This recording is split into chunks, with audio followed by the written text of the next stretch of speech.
What's up, everybody? My name is John Ely, your real estate professional in the greater Phoenix area. And this is your real estate market update for July 2020. Today, we're going to dive into what the real estate market is like for people who are buying and selling a house. So, let's get into it. We might have to ask a few girls to dance before one of them says yes. This is a common phrase that I've been using with my friends and clients buying a house right now. To shed some perspective on why, well, to start out, Phoenix Metro's current population is about 4.8 million, with around 1.4 million homes total. That's houses, condos, townhomes, that's everything.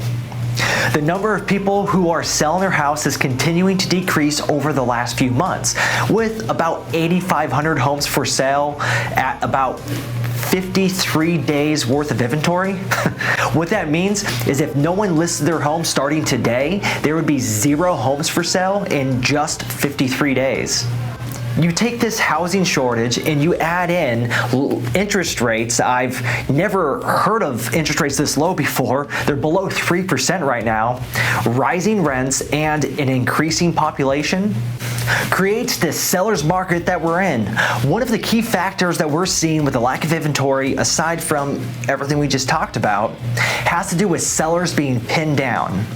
Some of the people who want to sell their home and use that money to buy another house, a lot of those people are afraid of placing their house up for sale, having it sell in a week and not knowing where they're going to be moving to, thus perpetuating this snowball effect on the lack of more homes that could go up for sale. To summarize what it's like buying a house in this market, the cost of homes have been slightly increased due to the lack of number of homes for sale. There's 4 to 5 people at least for every one house that goes up for sale. So they can be put in competitive situations. I'll share some pro tips on things that you can do in your house search to help you out, but keep in mind that interest rates are also at an all-time low. I've never even heard of interest rates being this low before, which also helps your buying power. So while you feel like you might have to bid more on a house to get your offer accepted, keep in mind that your interest rate is going to help counterbalance that a little bit. Pro tips for some buyers right now. Number 1, have a good realtor who is going to work just as hard as yourself, if not harder. Number 2, focus on homes that are $15,000 to $20,000 below your max budget. Number 3, write a letter of the heart. You want to send this letter to the seller with your offer. Include some photos of you, your family, your dog, anything to help build an emotional connection and stand out. This will help you separate yourself from other people writing offers on the house, so the seller can identify you as a person and not just a set of numbers on a piece of paper. Number 4, ask your realtor about escalation clauses and if they are right for you. This can set you apart from other offers. But most importantly, stay determined, because it's not just you that may have to ask a few girls to dance before one of them says yes. With all of this being said, where does that leave people wanting to sell their home right now? Let's talk about a few numbers. The average market time for sellers from when they list their house for sale to when they get an accepted offer listing below $400,000 is less than 8 days. The average market time from a $400,000 to $600,000 house is about 14 days. And the average market time for a house price between $660,000 to $1 million is about 41 days. 20% of all sales closed in the last month have closed for more than the asking price. Clean homes that don't require any kind of immediate repairs, that look nice, that shows well, are selling for top dollar in record time. Couple this with professional marketing and staging prior to listing your house for sale, you could end up like a couple of clients of mine. So I recently helped a client list their home for sale, and the price point was in the mid 200s.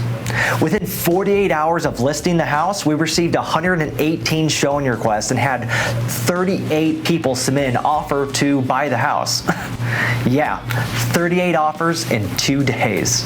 But this drives a different set of problems. How do you decide which one is the best offer? It isn't just about the highest price, because at the end of the day, a house could only appraise for so much before a bank's going to stop that loan from going through. It comes down to splitting hairs and having a risk assessment based on the likelihood of each offer being able to successfully close, and trying to foreshadow the problems, the outcomes of each offer. Because you want to make sure that you don't leave anything on the table and avoid any kind of unexpected surprises.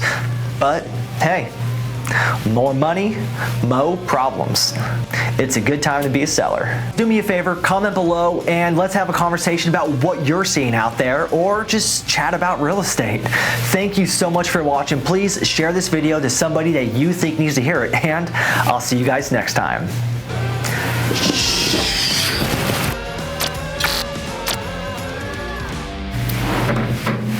Has to do with sellers being pinned down, and sellers being pinned down and me not turning off my phone when I'm shooting this video. It's probably spam too. Or someone read my mind shooting this video and they're calling me. They want to sell the highest price, because at the end of the day, a house could only sell for the third phone call in this video.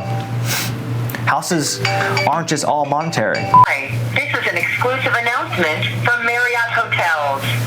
Your telephone number has been pre-selected to receive a complimentary stay in one of our 5-star hotels. For further details, press 1 now. To be placed on the do not call list, press 2 now. Should I press 1? You are currently caller number 8, waiting to speak with a representative. Thank you for your patience. Free vacation.